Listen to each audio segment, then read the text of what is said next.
This episode of the HoneyDew is brought to you by Mint Mobile, Purple, and Fitbod. More on that later. Let's get into the do. The HoneyDew with Ryan Sickler.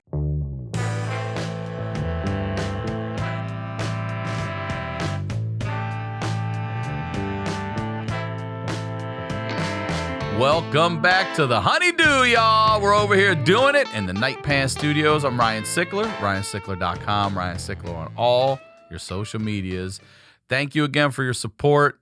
This community continues to grow. It continues to impress me. I love my fucking job, and I love you guys for your help. Don't just watch on YouTube. Please subscribe. People ask all the time, how can we help?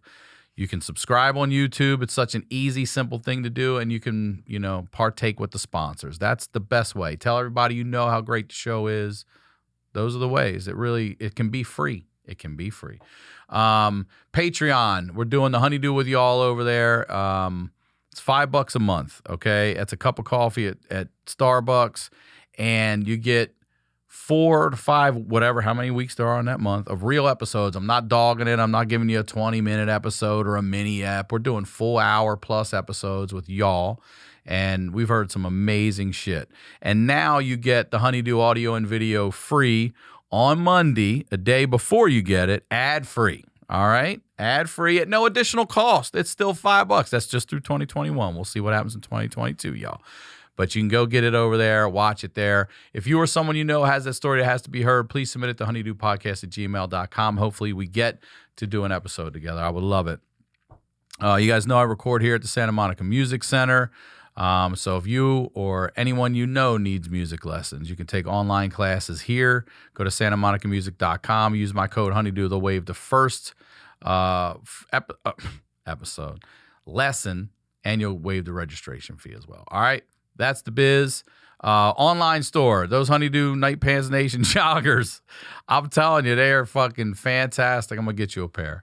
I'm excited about it. I'm going to get you a pair. Did you say joggers? Yeah, they're joggers. What are they? They're the ones that come down thin by the ankle.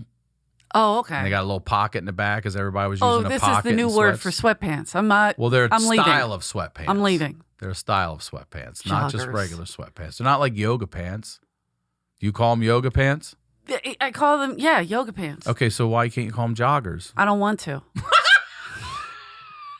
Let me finish this goddamn intro. Just finish it. Let me think of what I call these. Enough, isn't it? Am I wearing yoga pants? I don't even know where I am. We're highlighting the lowlights. You know where you are, girl. These are the stories behind the storytellers. Today's storyteller is actually back on the HoneyDew for the second time. Ladies and gentlemen, please welcome Eleanor Kerrigan, y'all. Welcome back to the HoneyDew, girl. I'm wearing my John. I love it. It's a Wawa John. Show that to the camera. That thing's I look like a titless idiot. I'm sorry. My little tic-tac tits are out. I went to hug you for the Wawa shirt, and then I realized it was John and hugged you tighter, girl. You're like, what? Oh, shit. That's my John, man. That's great. Yeah, I love this shirt. It's like my favorite. Please promote everything and anything you'd like. You're out okay, there doing it. So wherever they can find you on the road, not just your dates, but where they go to find those dates. Okay, so I have a website, but I don't know how to upload anything, so I apologize in advance. I'm trying to sleep with millennials again, but now that COVID's coming out, I got a 35% capacity I can let inside. So I'm going to try to get some young folk to help me fix it. Okay. And but I am doing May 21st, 22nd, 23rd at the La Jolla Comedy Store. Very excited about that. And one of my favorite things is also I'm doing Reno, the Laugh Factory, in June. I'm going to mess up these dates because I'm terrible at life. But I think it's the 19th, that weekend. Okay. And guess who my feature is? Who? The great Brian Holtzman, ladies and gentlemen. Fuck yeah. Nuh-uh. So if y'all want to come out to Reno and see me not be able to follow my feature, bring it on out, guys. Bring it on out. I got the craziest man alive. You really do. That's featuring great. For me. I'm embarrassed and excited at the same time because he should be headlining, but so should you. I know, but I do the road more than him. Yeah. So that'll be fun. That for is you hard. Both, that though. is a new thing to him. So it's like, and he does hours at the store. Like they put him on last. Him and Brody were the two last they would let them do like, I think Brody would do like almost 2 hours sometimes. He took it like a podcast and a drum session. And then Holtzman would do the same thing, but they would fluctuate that time. So we'll see. It's going to be fun. You're a Comedy Store historian. I really do love, like, anytime I want to know anything, I go to you. I'm like, what's the real fucking deal with this shit? You're like, you go back, what? To the 93. 93?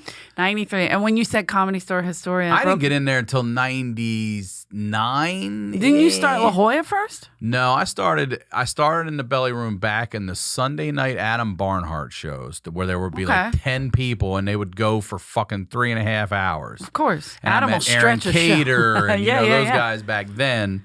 Sure. And then we talked about it. I went through the Tommy days, which is why I never got in. It was always some bullshit. Wait, why do I put you in La Jolla? Never? I've done La Jolla. I'm a mess. Yeah, but no. Maybe that's where I saw you first. I don't know. No, I'd only ever done La Jolla once. I've only still ever done La Jolla once. Damn, I put you always with Hollywood. somebody else then. That's rude to mix up white guys like that. But I'll do that because I'm racist. That's so, okay. I did. I started in 93, but when you said Comedy Store historian, that to me, that's Jeff Scott. Unfortunately, we lost Jeff, our piano player. That is true. Jeff came in, I think, 95, because I had already been there, and we had another guy named Steve Moore, who was a house pianist for a long time. And then Jeff came in, and just when you find somebody that loves the store like that, it's like, oh, it's so good. Because most people come in, they're like, I'm better than this place, I'm this, I'm that. And you're not. It's history. It's a rich history. It's a weird history. It's a fucked up history. Are we allowed to curse on this? Yeah. Anyway, I already ruined that, didn't I? Tic Tac Tits. It's just a little pet name that Dice gave me on the road, which is awesome. That's cute. It's awesome. Yeah. But I want to say thank you because I say you're back here, but when you first did your episode, we were literally at my kitchen table. Was number 3, right? That's right, number 3 My in my baseball apartment. Yep. And I was like, look, we're, Tom's still building the studio out. This thing's going to go. You're like, this motherfucker's doing his show in his apartment. I wasn't. I was like, this is awesome. I wish I had a kitchen table like this. And Josh was with us, Josh right. Adam Myers. And now look where we are. Right, without Josh, which is That's amazing. Right. That means we moved. Smart move. We moved up. You also He's going to call me about that too. Like, I heard what shit, you did. Josh. No, he also, when you were doing your announcements, you said Monday. Mm-hmm. I nearly jumped over the table to fight you. It was so good. Monday. We have audio Monday, video on Tuesday. Don't you know how it goes? That's how my grandma talks. That's how everybody over there talks. It's true. Baltimore and Philly has similar accents. They're cousins. Definitely similar accents. And I didn't know that till later because why would I talk to anybody from Baltimore and Baltimore? But not until I moved out to LA did I meet somebody from, and then she became a good friend and I was like, damn, she sounds like me. And they were like, oh, are you from Baltimore? I'm like, no, I'm from South Philly. I'll fucking fight you right now. But I'm working on the anger. Just for getting it wrong, yeah. I'm working on the anger.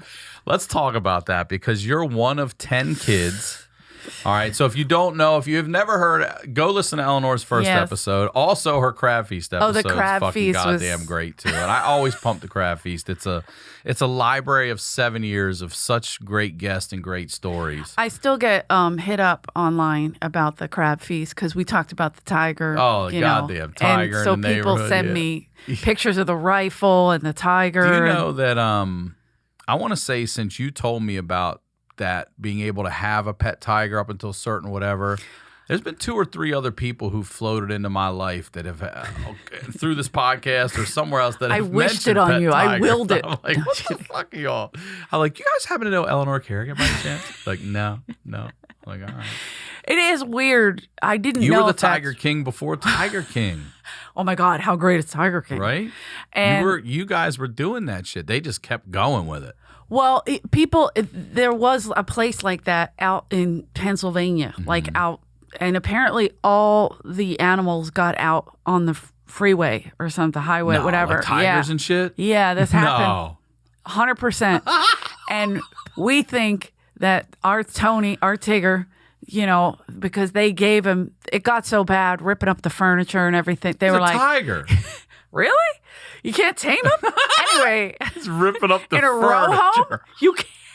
You can't be like, sit, get off the furniture, get down. Your you know? neighbor had a pet tiger in a Philadelphia row home. It is insane to Every me. time I walk by the street and I see the back of my friend Frankie's house, I'm like, How little it is. so little. Yeah, it's so little. This And big. this- Is it the fence like this He into had the two alley? other dogs And that thing and a didn't eat him? tiger. No, it was a baby. It got along. And the only crazy. person, of course, that it, lived on and like cuddled up to was my brother Charlie. Naturally, Charlie. Charlie. I the made you say it the Jungle other night Book. when I saw Jungle it. Book. Is it- yeah. Dr. Doolittle's out there just walking around with all his animals. Even when we were kids, like dogs would, like stray dogs, we would be like, let's go feed the dog. I'm like, we don't feed our dog. Like, we don't have food. Yeah. Why are we giving food away to another dog? But like Charlie would be like, I feel bad for him, So we did that. Our dog, I don't know if I talked about Fluffy. Did I'm I? not sure. I don't remember, so please. Fluffy is, I don't remember. It's good that you get high. And It's all new to me. this is brand new. You hear about Fluffy? One of my favorite moments telling a Fluffy story was I did Bill Burr's The Ringers, where he put comics on, like almost like a Dangerfield thing, but he did it on Comedy Central, so we had to be clean, which was terrifying for me, but whatever. He interviewed us. I saw before. Yeah. Okay, so we talked about Fluffy, and when my mom was taking us to this Flyers game, because I told the story about she was just had it. Like she's standing in the middle. I told it on the crab feast. Is this the one where in the blizzard where she's dragging you? Yeah, I just told the story the other day to a friend. Like in the middle of a blizzard, she's dragging her children down because it's the only time they're ever going to get free hot front chocolate row seats too. At the and Spectrum, the best seats at the special. at the Spectrum with the Broad Street bullies. My mother was like, wrap them up, pulling the sled. Sledding her children. But when we were going, we saw this like thing come out of a snowdrift, and it was Fluffy, covered in snow. I just popped out of a snowdrift.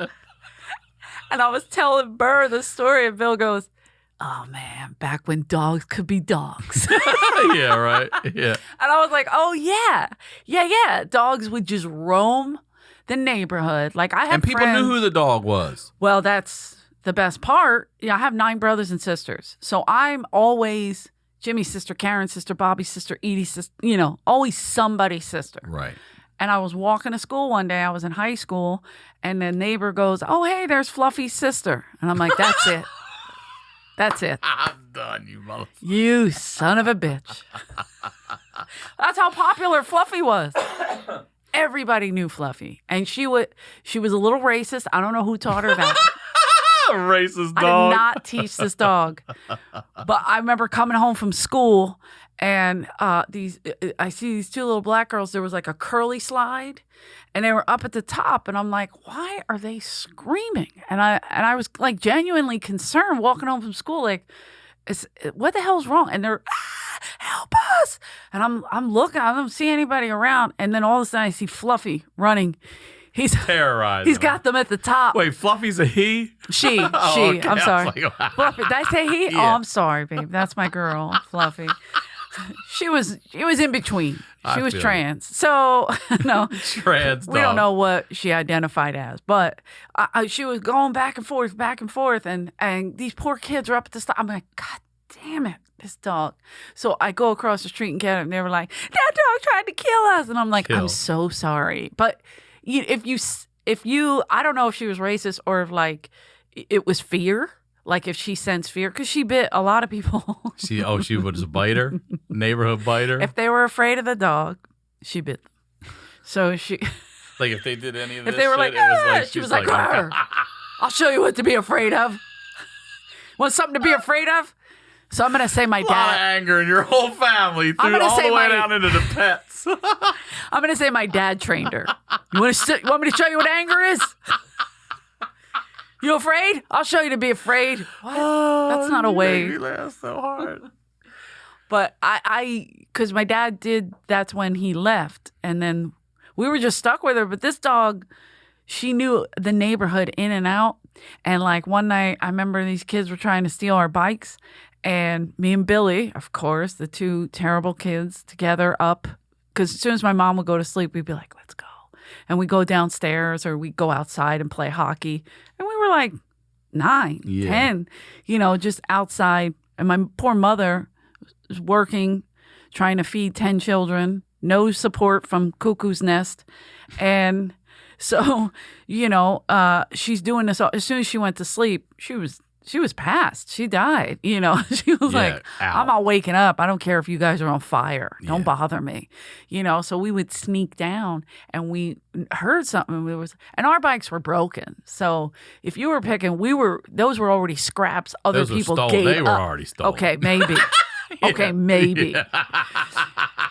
But it was usually like a cousin that would come by and be like, I'm sure one of the Kerrigan kids needs a bike, but we didn't have locks for it. Mm-hmm. So they were just piled in. I don't ever remember, until my adult life, I never locked a bike up. No. Ever. No. I just remember throwing it on the ground and if just it got leave it there stolen, and it was there. But did it get stolen? One time we only had a bike stolen. That's what I'm saying. And because we're all neighborhood kids. You grew up in a nice neighborhood. It's an okay neighborhood. But if you took it, chances are we were going to see you riding it, or someone we knew was going to see you riding it. You had to come from somewhere else to get a bike in our neighborhood. Yeah, that's what they would do. Yeah, it was. Well, we had the projects, the playground, and then our neighborhood. So it was like we would meet in the middle and fight each other, or from just other neighborhoods coming down into our neighborhood. And we didn't go in other people's neighborhoods back then. So, if this was where you're from and you venture out, you're on your own. So whatever. I did venture out a lot, but those kids would come and try to. But these two kids specifically, they were in the yard. We heard them, and they must have been going through it because our yard looked like Sanford and Son. It was a problem. It was all kinds of broken shit out there, And so they must have been going through it. And then Fluffy was like, and I was like, let's let her out, see what happens. And we let her out, and I never saw two, and they were young. I've never seen kids not put their feet to climb the fence. They just hurdled. It was just and they up and ran, and Fluffy chased them all the way back. Really? She didn't come back for hours. Like, these poor kids.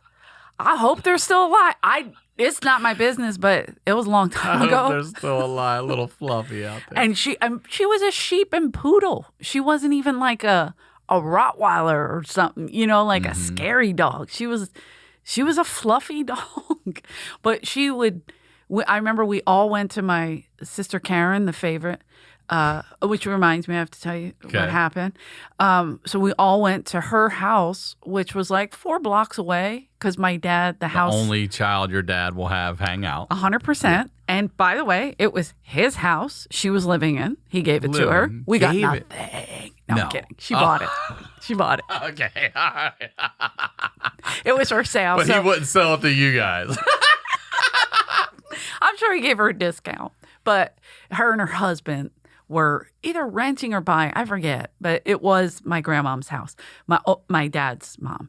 And then my mom's mom lived right up the street from there. So my mom and dad grew up one street apart. So we were it was Thanksgiving. We go to her house and we left Fluffy at home. Well, this bitch was like, I'm not staying here with no food. And I'm going to be honest. You talk about not locking bikes. I don't even think we had a lock on our front door. It was like, if you come in, that's on you. You now made a fatal mistake. 11 of you in there, of walking in to a tribe. And you don't know who's sleeping over. Because my brother Jimmy, all his friends used to get kicked out of their house. So he would just have them sleeping randomly. Like the Rizzos were always there. Like Jimmy Rizzo, always. He would eat my mom's lunch. And then for her work? Nuh-uh. Like the lunch she made the night before? Yeah. Oh, my God. And she'd be like, God damn it, these goddamn. But if my mom said, she's like, at least they're not out stealing cars. So at least they're here. So she would go to work and I remember, and Jimmy, we were so close with the Rizzos. Like, I grew up with David, Bobby grew up with Mike, Johnny grew up with Chrissy. Like, it was just how it worked. And so my mom knew their parents too. They grew up together. That's how neighborhoody it was. And so Jimmy was like, hey, that egg salad was good. And my mom's like, you ate it. You ate it. I can hit. You. I can hit. So it was like that. But, you never knew what you were coming into. So I don't ever remember locking the doors, but Fluffy could figure out how to get out. And she was scratching on my sister's door. She knew where you all went? She went to my grandma's. She used to walk, my mom's mom would walk by herself. They never drove. My mom never drove. Her mom never drove. She would walk. My grandma would come over, hang out with us, whatever. She's probably babysitting. Who knows? And Fluffy would walk her home all the way to the house and walk back by herself. No shit. And everybody knew Fluffy. They'd be like, hey, Fluffy. She's like, hey, got any biscuits or food? Because they don't have shit. Did she get along with the tiger? I don't know if Fluffy met the tiger.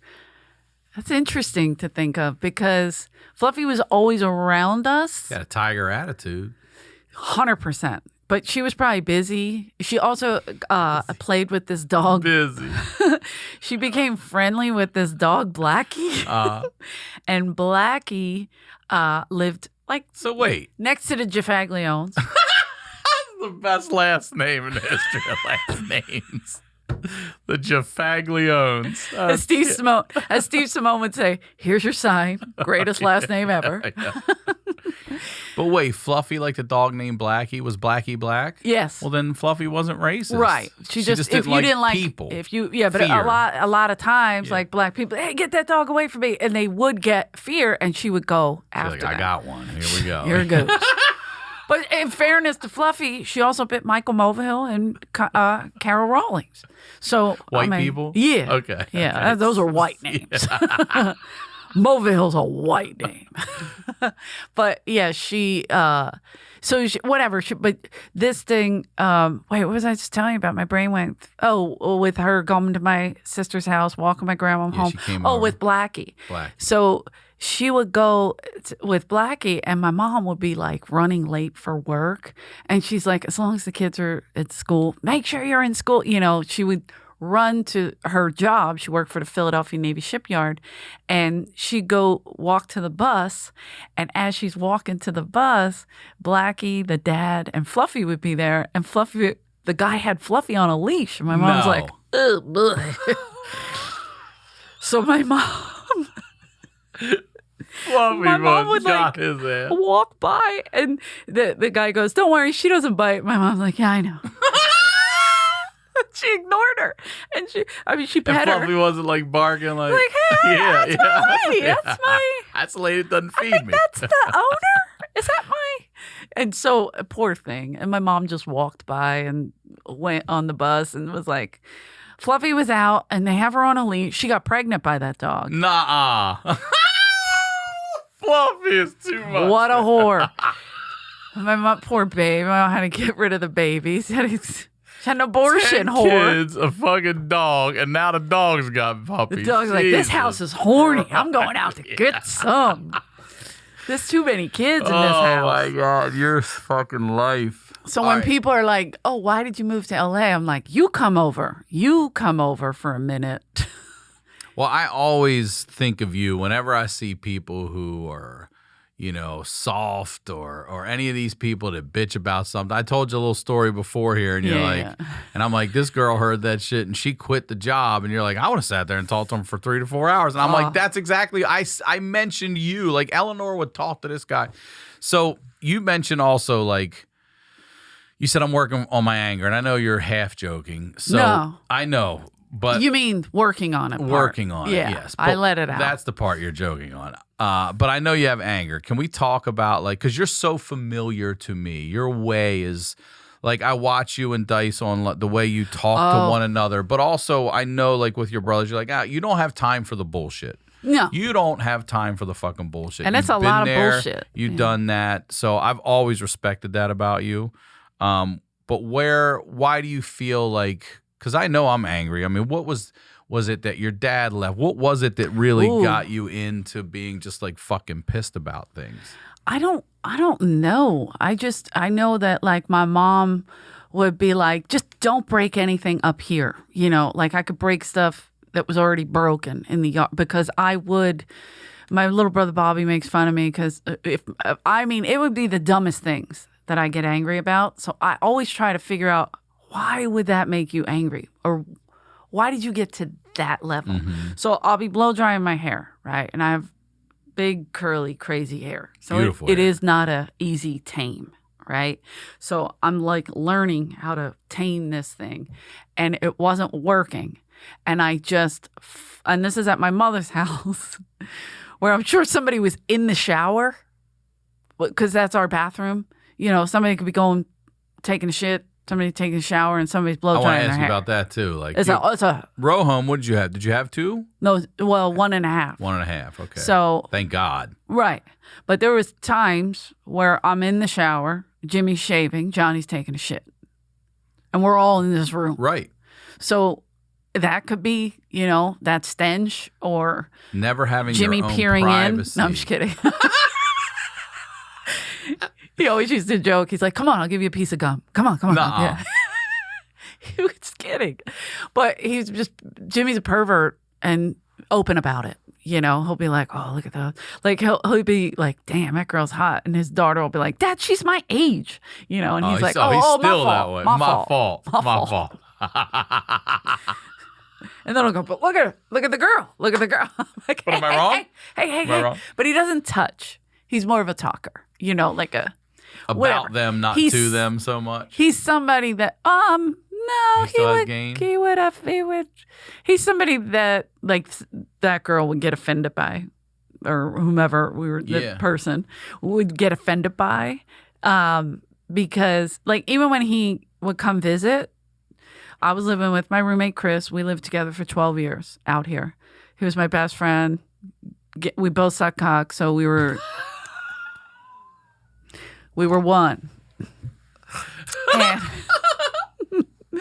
And so we got along great, like amazing. And we were polar opposites in that, like, he was a morning person, like a chipper. I know those people, yeah. And he used to fuck with me, and he'd open the door and go, "Good morning, good morning." I'm like, "I'll take your life away from you. You know, don't do." And so he would laugh and then slam the door and like run away. Like we close, tight. So whatever, we're still tight to this day. So Chris, he goes, "Elle, I think somebody's outside calling you." And I'm like, "What do you mean?" And we lived like over the garage. We had a little cute little balcony.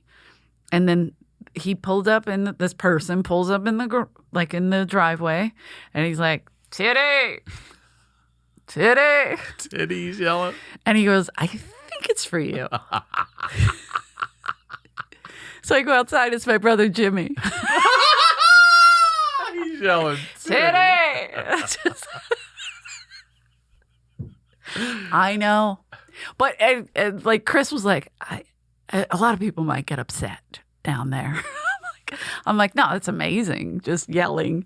But that's who Jimmy is. Whatever. So I go back to the bathroom, like with Bobby. I was blow drying my hair. I don't know where Bobby was. If he was like in the shower, getting out of the shower, who knows? You know. And it was tiny. It's a tiny little. I had one. You know, it's not even half the size of this room. It's even closer. Yeah, it's probably from you to the wall. And so anyway, so I was, God, fuck, I must have had a date or something. Who knows? I was probably trying to get some, and I'm blow drying my hair and it's not working. I went, "Motherfucker!" And I threw the blow dryer through the medicine cabinet, which is glass. Yeah. The mirror shatters, and Bobby goes, "Now how are you going to fix your hair, you fucking idiot?" And he just walked away. And I was just like, but like, that's a normal occurrence. There's shattered glass everywhere. And it's just like, all right, I'll go in the other room and we all did it. I mean, maybe Bobby did. I don't know. I know I'm bad. I've punched through things. Jimmy has broken things. I've punched my share of walls when I was younger, for sure. Did you fight a lot growing up? Like, I fought a ton. I was in a ton of fights. Especially at 16, 17, after my dad died and we were on our own. Oh, shit. If you brushed against me the wrong way, I was ready to go. Oh, yeah. And I loved it. That's the other thing. I loved it. I was not scared of confrontation. I was not scared of, like once your dad walks away from you, it's like, what the fuck are you, unless you have a gun or a knife, what are you going to do? And even then. Not we were me. still in. Listen, I'm running if I see a gun. I'm running. Zigzagging. I've had them both. I've had the knife one wasn't me. it was my friend was having a fair fight with a friend, and she pulled a knife, and I was like, no, we're not doing knives. And she's like, fuck you, and she started to come at me. I'm like, okay, but she don't know that I grew up around, because I'm out of my neighborhood. I'm now on 2nd Street. This is 100% Irish except for one block, which is mixed Puerto Rican and Irish. One block, and they're all related, and they already know me. So You're good. I'm good.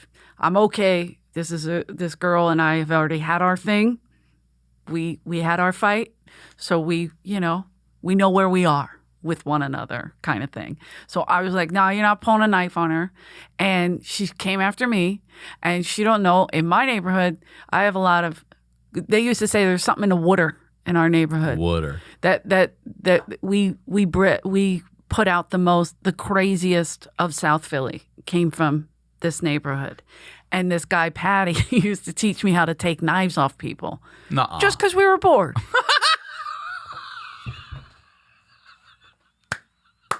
13 years old. He's like, all right, I'm coming at you. What do you do? I fucking love it. So he would do it to me, and I'd be like, ow, and I'm like, damn.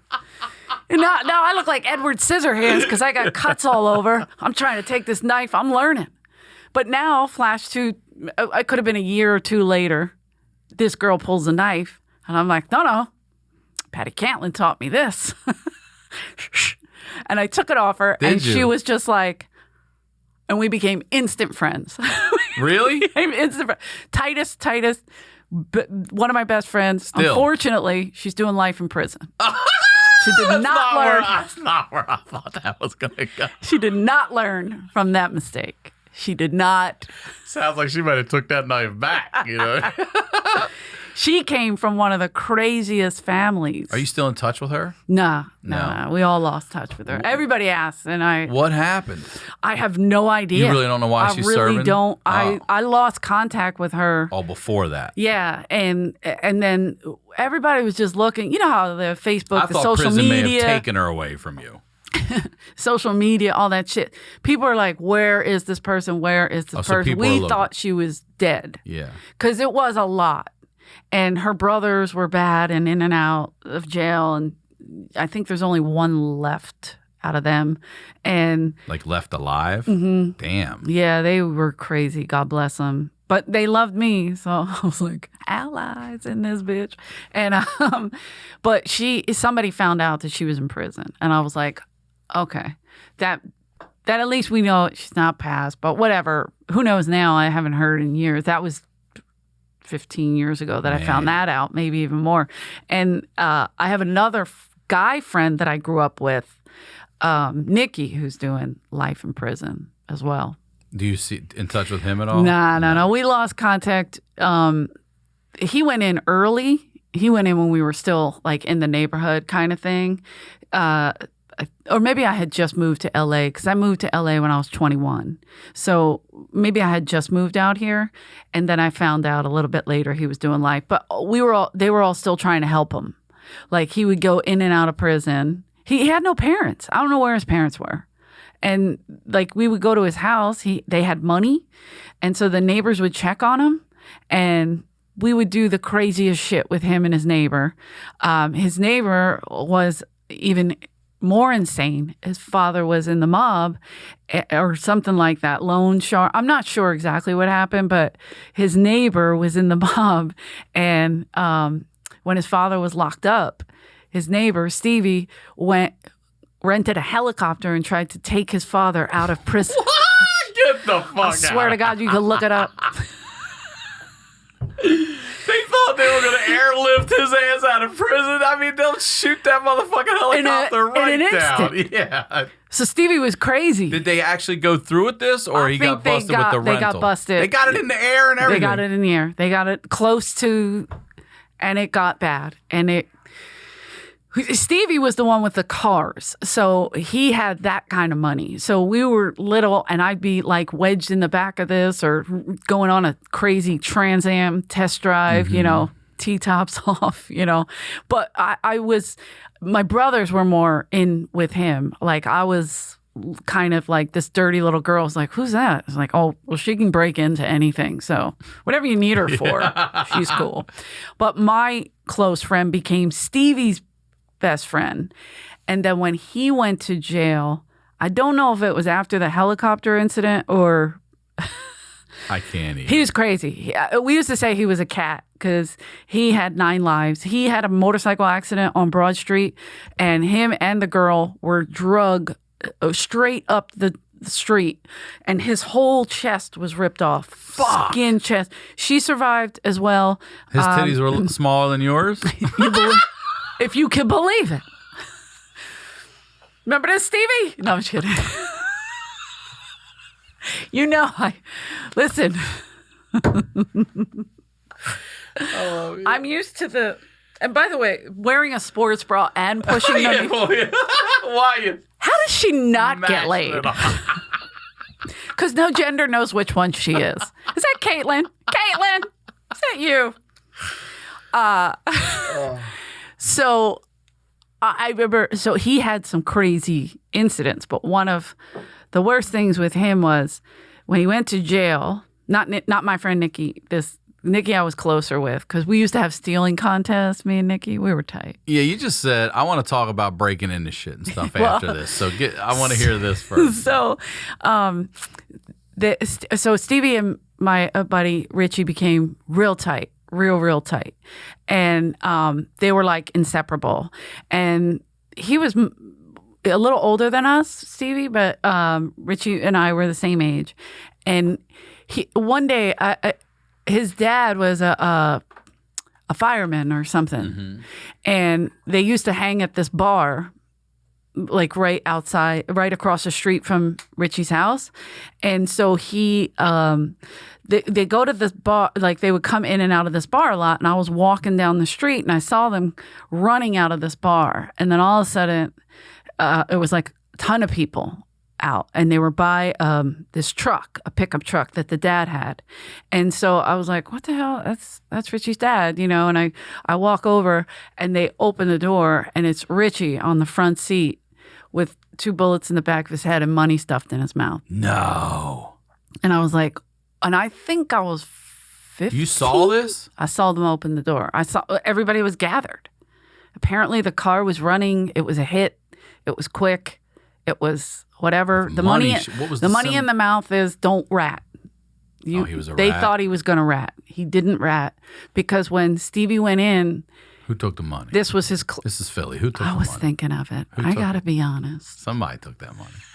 I was like, that's a lot of wasted money. How much was it? I don't know. I'll take that bloody money. I don't know, but it was. I remember going to his funeral. That's what that meant. 15, I'm sorry. Like, yeah. That means you're gonna rat, or you were thinking of ratting. That's how they're letting everybody notice the reason this dude's dead is because he was gonna rat. Yeah. Got it. So I've never heard that one before. Yeah, it was. Is that an old school mob thing? I've never heard that one. They didn't let me in because I'm Irish, but but I do remember being like, "What's with all the money?" And I found out. But I was 15, I think. And the only reason is this your first dead body? No. First friend. Okay.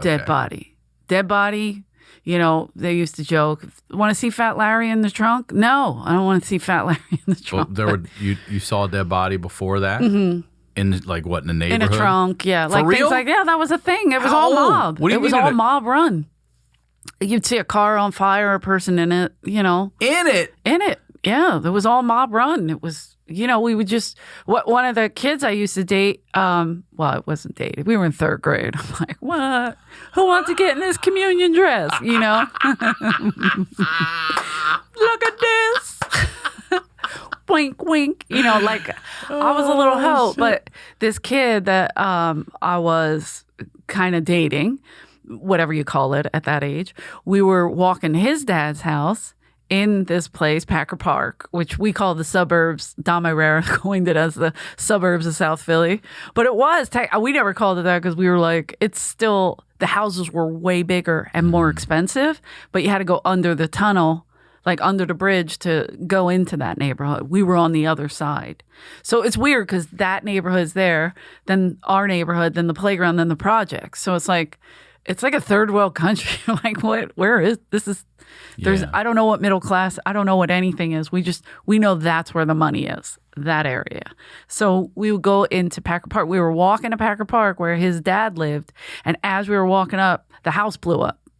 The house blew up? They blew up his father's house. What are you talking about? Thank the house God you're his dad walking wasn't to? Yeah, his dad wasn't You could have been home. in there. Fuck of his course dad. We You could have been in there. You were there almost were 6 of us. On the way, total 6 of you? On the They way. didn't give a fuck about kids or anything then. I mean, they wouldn't know. The parents were separated, so he was, staying with his mom on 9th Street. So this was in our neighborhood. When parents split up. How close are you to that? 100 yards? How close? Maybe. You feel it? Yeah, we were at the tunnel. We could see the smoke. Yeah, we were probably 100 yards. You saw insane. That shit. Yeah, it's just burning when you get there. Burning, but the main concern was his dad not being in there. Right. So we were still like in shock, and we were with his cousin. No wonder you're so fucking angry.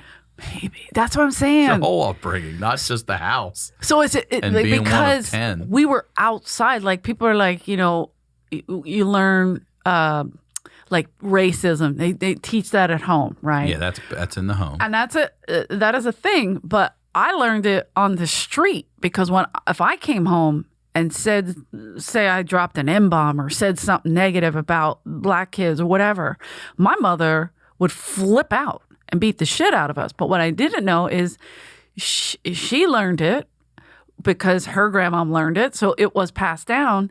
She learned to say certain things that she didn't realize were racist because they weren't around. There wasn't a lot of black people in their neighborhood.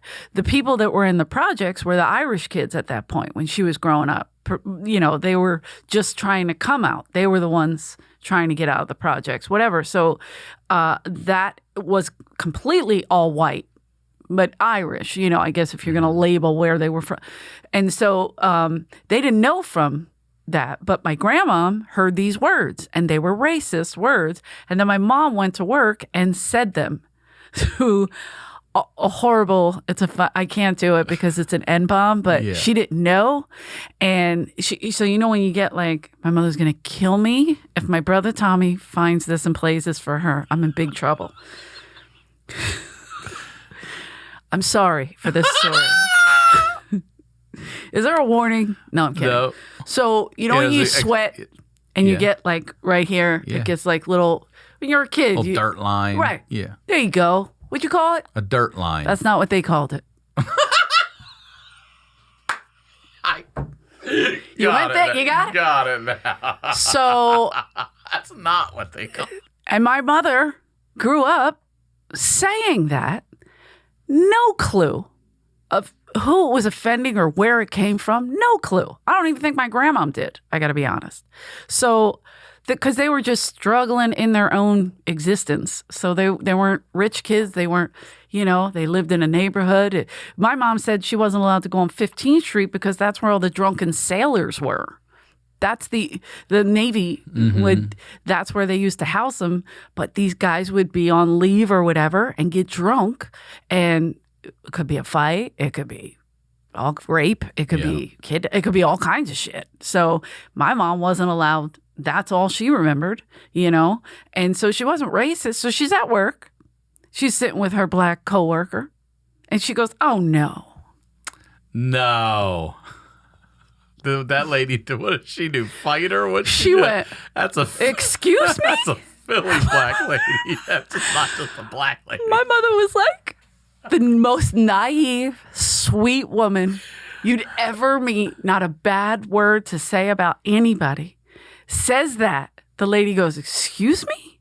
And my mother goes, yeah, what do you call it? And she went, dirt.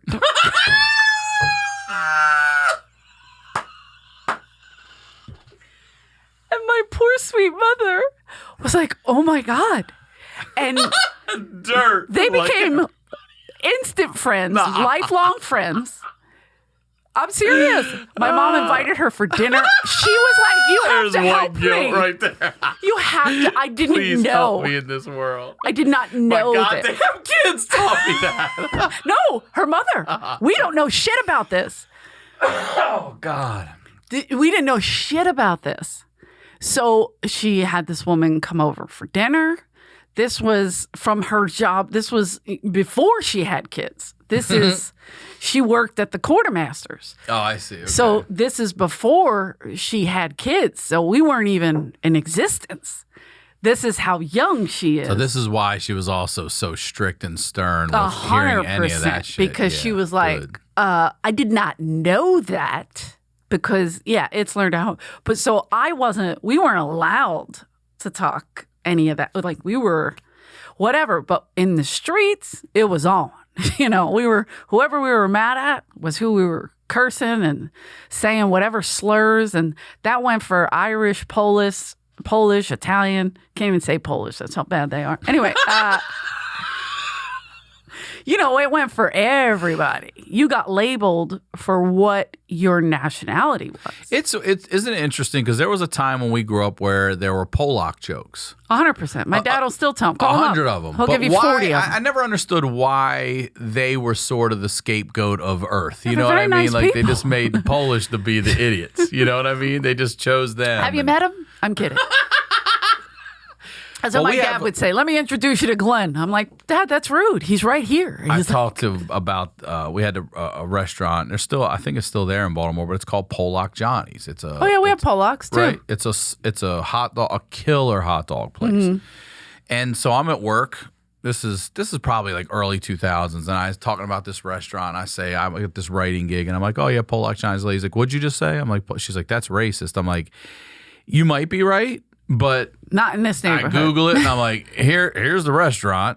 It's called Polak Johnny's. Yeah. The sign's all over it. Maybe he's Polish or the original owner was and he took it as an affectionate way to say it. But I'm just telling you, are you telling me I can't go eat at that restaurant? Because he's racist? Or are you telling me I can eat there, but I just can't say the goddamn name of it because it's a great hot dog? Can I have their chili dog? Yeah. See, that's a thing. People own it. Where I come from. Yeah. And my grandma used to say it all the time. Dago, very few Wop, people get offended. They're all Italian, and they would call themselves names all the time. But that's where that's what I'm saying. You're a Guinea? Mm-hmm. I'm kidding. You're very much like my family. Like, we're ball busters. We call it what we see it. Now, coming out here. Listen, asshole. How many times, and you say that to a regular person, like, asshole. I'm like, what did I say? Well, what's wrong? Is that we also say it in like the form of a sentence, like, what are you, a jerk off? Yeah. Let me think about that. Am I a jerk off? Like my sister Karen. That's affectionate where I come from. If somebody says, listen, asshole. I'm like, oh, they love me. They want me to hear what they have to say. Yeah. We're having a conversation. Yeah. Apologize if I've asked you and you've said it because we've done a few episodes together now. Have you been arrested? Yes, but and did we talk about it? Mostly for fighting, never for theft. Or no, anything. All right. Theft was just they would call because it was dumb shit. So what's the first thing you remember stealing? Do you know? No, not the actual first thing, but I remember with my friend Nikki, who's doing life. We had a competition in their neighborhood, which is the rich neighborhood. They had a big supermarket. And we went in. It was me, Nikki, Charlie, my brother Billy, probably Chris, two Chris's. I'm not going to say their last names. Yeah, don't call them out. I'm good. You said that. And they're still my closest friends. Yeah. So okay, probably them. And we went in and we were like, and of course I'm the only girl. I'm always the only girl. Just the dirty girl who's ready to fight at any moment and whatever. Are you also the youngest always too, or? I was younger. Yeah, because Billy is a year older, but like a year, nothing crazy. Like, was Nikki my age? He might have been my age. I forget. But I don't remember him from school. He didn't go to school. He was a bad kid. He didn't go to school with us. He was a kid we hung out with. I don't even know if he went to school. I got to be honest. But he was just always around. And so we go to, and his parents owned a convenience store. So we would go in there until they both went in. And then for embezzlement or something. And that's when he had no parents. And so. And now he's serving life. Mm-hmm. See, this makes me feel good. I had no parents, and I'm sitting right here with you. God bless. I'm sitting right here with See you. that? You had no parents. No, and from 16 on, I had no parents. Wow. Who? No, an aunt. Well, I lived with my grandmom for. Well, we lived on our own from 16 to 18. At 18, my mom kicked us out of the house we were in, even though she would stay with her boyfriend. My brother and I went and lived. My younger brother stayed with her. My brother and I went and lived with my grandmom, but for a year and a half, and then she dropped dead in front of us, and that was the end of that. In front of you? Mm-hmm.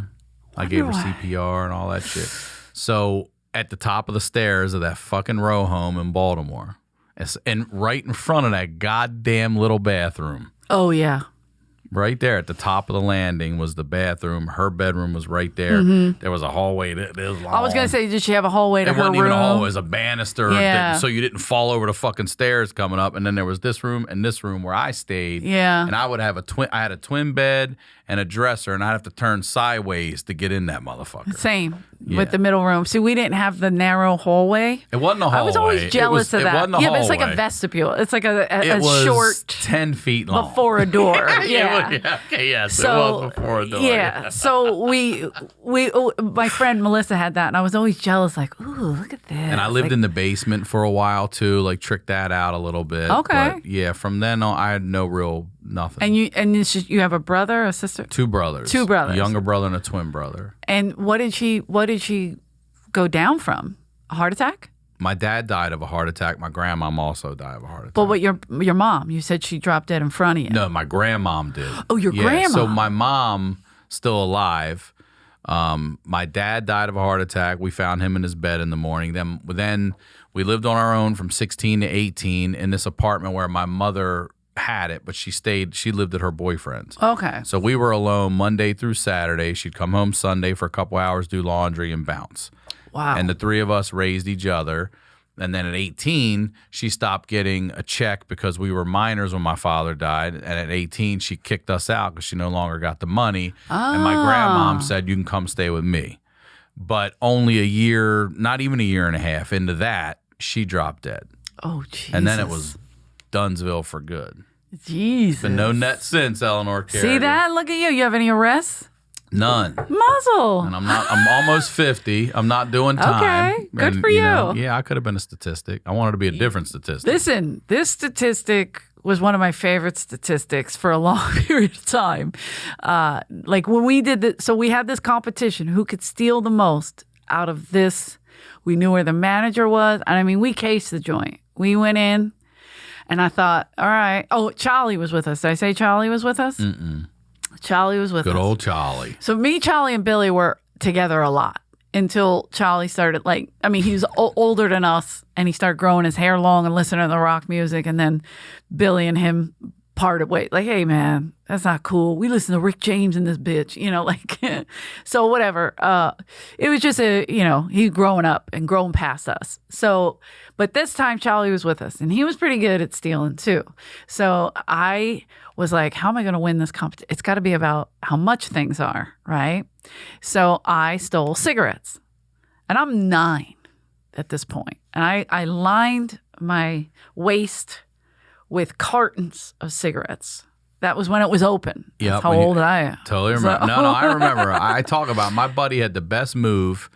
He would grab 2, walk around to 7-Eleven, buy a big gulp, and then, out loud, like, you know what? I'm not going to get these, and put them back. But he would keep 1. He always grabbed 2, kept 1. It worked every fucking time. And then they started locking them up behind the cashier. I may have been the reason they brought the locks in. You fucking had how would you do it? And how old are you? How old are we talking? 9. And I put them in the elastic in my shorts, like all the way around your waist. Around my waist. Titless, had box tits. No, I'm just kidding. So, I had it may have been like spring-ish or fall-ish. It depends. But for some reason, I had a bigger shirt, like a sweatshirt of sorts or whatever. And so I was able to hide them. And we go out, and Charlie's like, everybody's out, What'd you get? What'd you get? And I'm like, just keep walking, you know. And behind this, there's really nothing because the Navy shipyard's up there. But you're all together, so you just made a hit on that little fucking Oh, it's a hit. Yeah, it's a big hit. And it's a lot of money because the cigarettes were jumping up in price. Not a lot, but like, you know, it's going to be more than a Snickers bar. Yeah. Or whatever you steal. So I'm like. And a carton's what, 20 packs? 10. 10 packs. I believe. So it was probably $20 back then, which is what people would kill for now. Yeah, hell yeah. And so, but I was like, okay, I'm adding. Maybe it was 15 or 20. I forget. But I remember it being a big number. And to us, it was like, oh my God. So I'm walking out. And so behind this supermarket, you can run all the way up Broad Street to a place we call Down the Lakes, which I just as an adult found out that's FDR Park.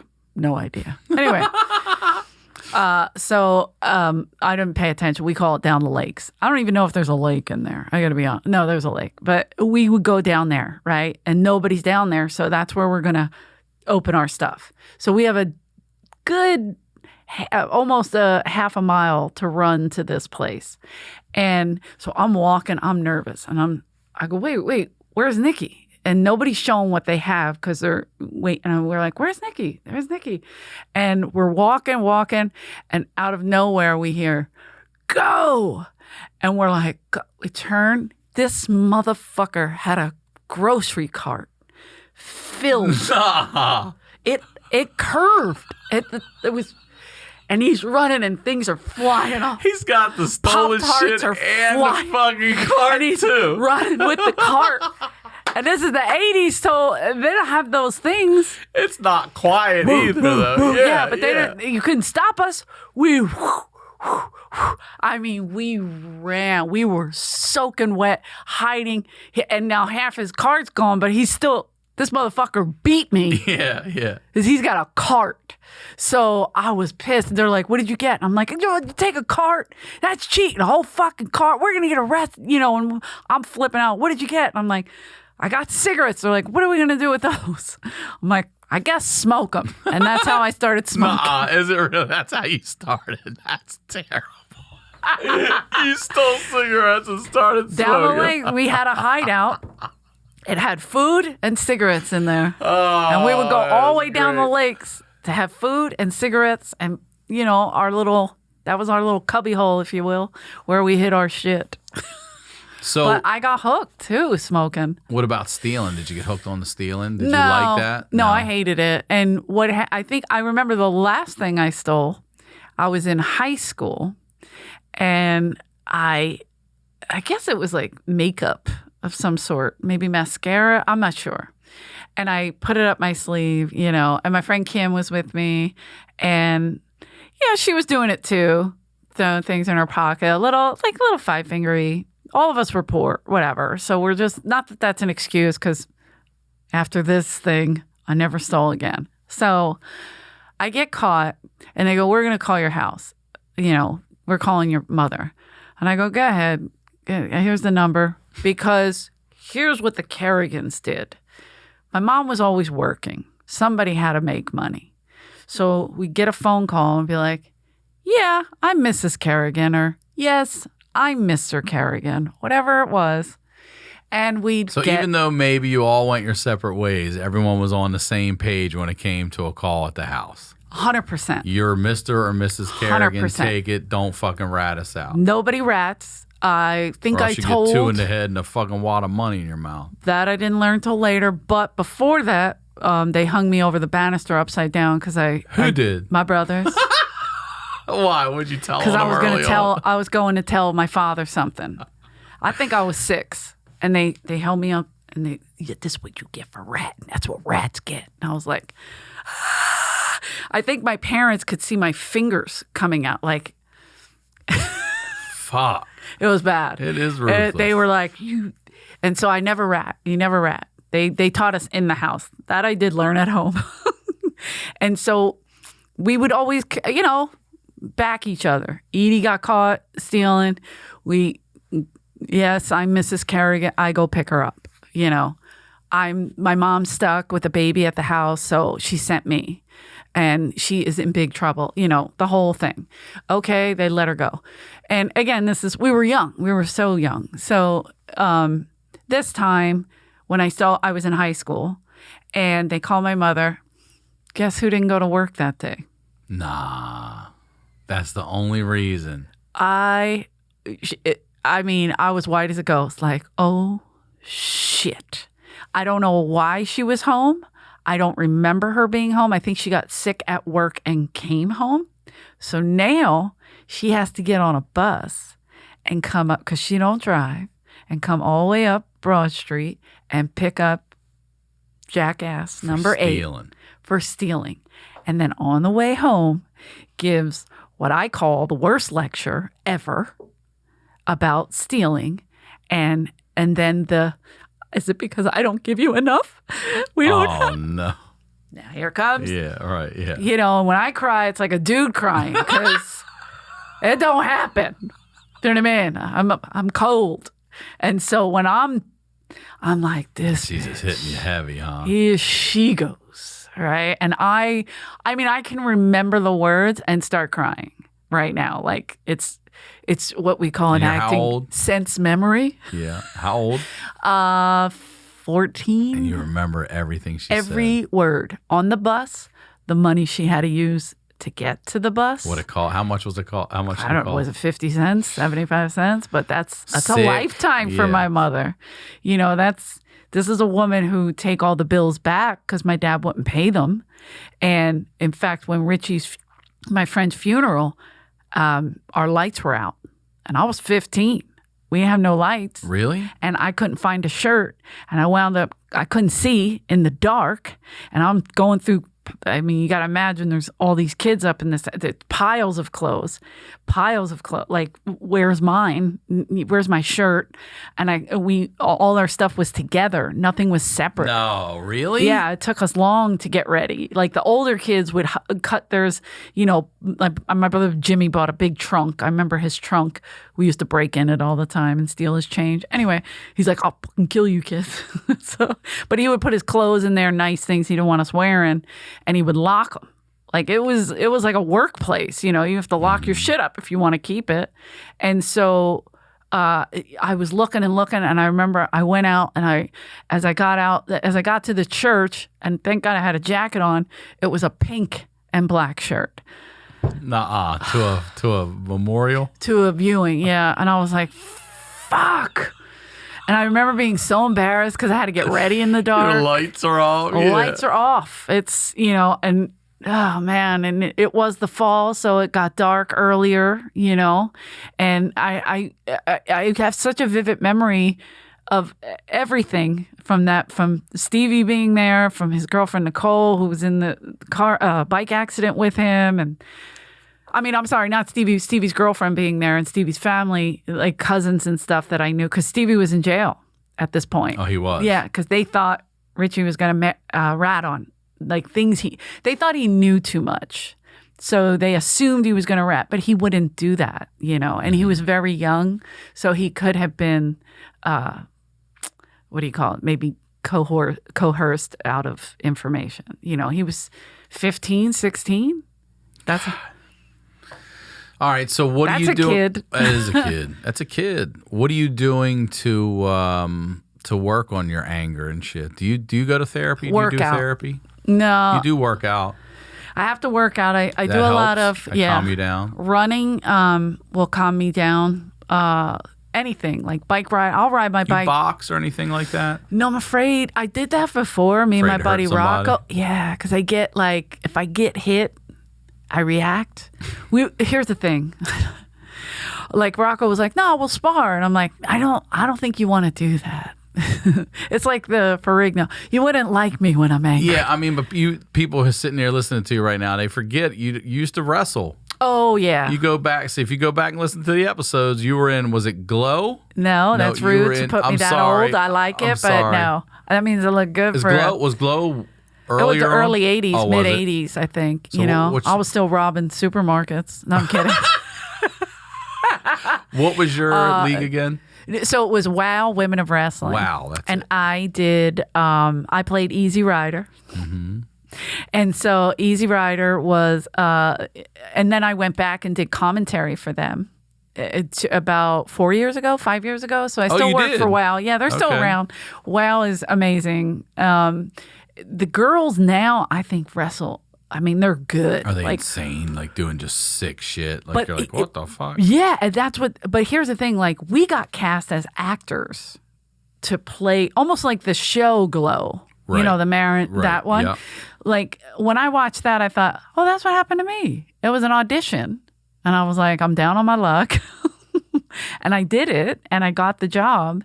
And when I started wrestling, I was like, oh shit, now I got to really wrestle. But that was good because you're not hitting, you know, certain times. Yeah, of course. You get hit. Sure. I got hurt. I bet. had a hairline fracture in my collarbone. I busted my pinky, broke my pinky because Selena, who was training us with the mullet, she was the best. Selena Majors, a phenomenal wrestler who wrestled in Japan and wrestled for years, knows every wrestler and is well respected by all of them. She was our trainer, Selena, and Peggy Lee Leather. Well, that was her name before she became my Peggy Harley's Angels. She was our gang leader. Oh, no, wait. Peggy Lee Leather was what we called her. Oh, shit. What was her famous name before that? I forget what I'm mixing them up. But Peggy, she's also phenomenal. And her and Selena wrestled for years on the road. And so she taught us a lot. But Selena was busy training everybody else. And one of the matches was supposed to be her and I. The storyline is she has to fight me and my partner, Charlie Davidson. Charlie. Nuh-uh. They gave me a partner. Nuh-uh. I'm easy. Of all the goddamn names the world could pick, they give you the one that you say Charlie. Tell him, Charlie. If you watch old clips of WOW, you'll hear me talking shit because that's what I got hired for, talking shit. I'm talking shit on the mic, and then I go, tell him, Charlie, and I throw the mic down. Like, why? And whatever. So I'm Easy Rider, she's Charlie Davidson, and then Peggy was our gang leader. So in order for Selena to fight Peggy, she had to fight both of us separately. So Selena's doing everything. She's training everybody and doing everybody's matches, right? So I said, hey, Selena, this is odd, but our fight's tomorrow night. I don't know what the match is. She goes, don't worry, Easy. I'm going to call it. I'm sorry, what was that? She goes, I'm going to call it. And I'm like, you're going to call what? And she goes, I'm going to whisper in your ear what moves to do. Nuh-uh. I swear. You're And going I go, into a match just blind, and she's going to whisper every move. yes, watch the match. Nuh-uh. You can see it. It's not even. Selena Majors versus Easy Rider. It is hilarious. Do you hear her saying it? And No. stuff? No. We're at the Forum in Inglewood. Packed. Jam Was it really? packed. You wrestled in the Forum? In Inglewood. Was So this, like, exciting. oh, I'll bet. Yeah. So exciting. And some of the older guys used to come and see us. You know, I met a lot of people there, you know, because they were friendly with Selena and Peggy. So it was exciting. I met Sergeant Slaughter, you know, Yeah. killer. Like, so, you know, I have to wrestle in jeans. So it's already 1,000 degrees, right? My hair's stuck to my head. I got all this makeup on. I'm dressed like a biker chick. And so I'm in the corner, and Selena gave me this one thing that I used to do. And, it became like a joke. The Bronco Buster was one of my moves, right? I didn't know, she's gay and she likes me to bounce my clit on her chest. So I'm just kidding. I love you, Selena. But we would tease about it. We got so close that we would tease about it, whatever. So, but that's basically what it is. You're pouncing on this person's chest. So that was definitely going to be in there. So I knew certain things. I just didn't know when, And so we start off, lock up, and she looks and she goes, okay, and she calls it. And I'm like, what? As I'm getting clotheslined, right? And everything in wrestling is to the left, right? Because is that right? If you're most people are right-handed. Okay. So if you go to the left, you're not going to hurt the person as much. So I'm like, what'd you say? I'm on the wrong side. So I get knocked the fuck out, basically. got really knocked like, out. I got hit hard. And I'm like, oh, they're like, that was an amazing bump. And I'm like, no, she's dead. I'm dead. That hurt. And I'm like, fuck. And part of me wants to hit her because of my anger. And I'm like, no, this is, it can't be Hulk Hogan and Rocky. They don't know you. Just pay attention. And so I'm like, oh my God, and so I'm trying. I got a little bit here and there. And then she hits me with a fucking chair. And Are you serious? I panic and I go, what the fuck? And that's how I broke my pinky. Because I go to grab it, like, I'm going to hit you with the chair. Oh, you want to hit the chair? Patty Catlin, he taught me how to take knives off people. I'm like, so that's how I broke my pinky. And she was like, easy, but the match is hilarious. And it has some of my favorite still pictures from, because the sunset flip was a thing I would do all the time. The sunset flip. So she pulls me in and my hair just goes all up in the air and I just flip and fly at least like all the way to the other side of the ring, because that was my thing. I was a good victim, whatever, like opponent, because I would play dead and I could fly, So she flips me over and there's a great picture of her pulling me and my hair in the air, like midair, and her muscles and mullet just out and about. I love that you did that.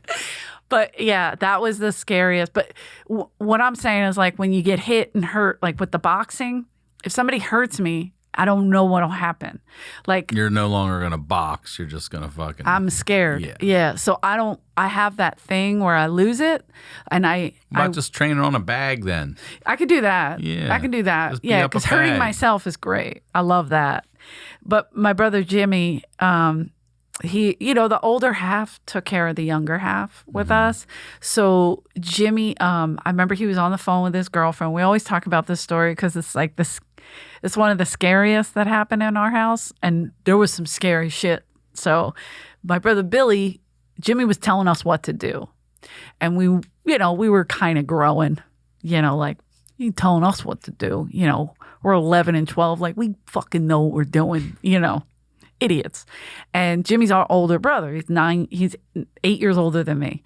So Billy's older than me, so he's 7 years older than Billy. So Billy's fuck you, and he throws the Frisbee. And now Jimmy's very tough, uncomfortably tough. He throws the Frisbee, hits Jimmy in the face, and he goes, motherfucker, because he's on the phone with his girlfriend. He goes, motherfucker, and he knocks it down, and he gives Billy a look. So he's like, yeah. And then he touched his lip, and it was bleeding. I swear he went like that, like, and then the phone, he didn't hang it up. He just dropped it. And the rage, me and Charlie had to go get a neighbor. Nuh-uh. I'm not kidding, to get him off of his own brother. He was, and I mean, beating. And we got another, like, one of the toughest guys in the neighborhood, this guy Georgie Martin, God rest his soul. We had Georgie come in and take him off, and Jimmy was like, like, there's the only person that could stop Jimmy. And Georgie, I remember him pulling him and saying, Jim, look at me. It's your brother. That's your little brother. It was, but we go when we go. I bet your little brother fucking learned that. I gotta be honest, I don't think I've ever seen him. I don't want to play Frisbee. I'm good, man. I don't go to the beach. I've never seen him throw a Frisbee. He's got Frisbee trauma. This poor motherfucker. Yeah, I don't even know why we had a Frisbee, but I guess, we played Frisbee at some point. You're the best. Listen, thank you for coming. I love it. This is the best. Thank you for doing audio in my kitchen when we first started this podcast. Oh my God, Thank you for coming back. I love how it's grown. This is amazing. Please promote everything, whatever, again. Plug it all. I promise all that stuff. I will. I should look up those dates with Holtzman, because look it up. That's exciting. But I am in La Jolla. What's your website? Do you have it on your website, right? Eleanor J. Kerrigan. Eleanor Kerrigan. But do you put it on your website? You said I know. You got to bang a millennial so you can get those dates up. But here's the thing. I tried to update on this website, and I had a nervous breakdown. So I called my friend Ari, and Ari was going to help me, but Ari was busy with his podcast, so he couldn't help me. And then he learned how to do it, in a second. And he's like, I'll just show you. But I had to go on the road, and I left for 20 days, and I did my album. My album is coming out There you go. in the summer. There you go. All right. And so in the summer, look for an album. I'm excited about this. This is my first ever, and I did it in Jersey to, capacity. So I tease Dice and say, this is my day the laughter died, because there's nobody there.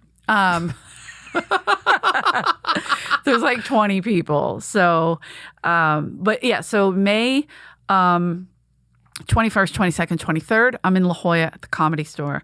And then June 24th through 27th, I will be with the great Brian Holtzman at the Laugh Factory. That's going to be fun. The Silver Legacy in Reno. And then I have a bunch more dates, and I promise I'll update them. All right. I will sleep with Ari to get it. Yeah, sleep. Not bang 'em out. Shafir. It's a different Yeah, one. I Thank know. God. A lot of Jews were named Ari. Anyway, more Thank racism. you, Eleanor. I love you. As always, RyanSickler.com, Ryan Sickler on all social media. We'll talk to y'all next week.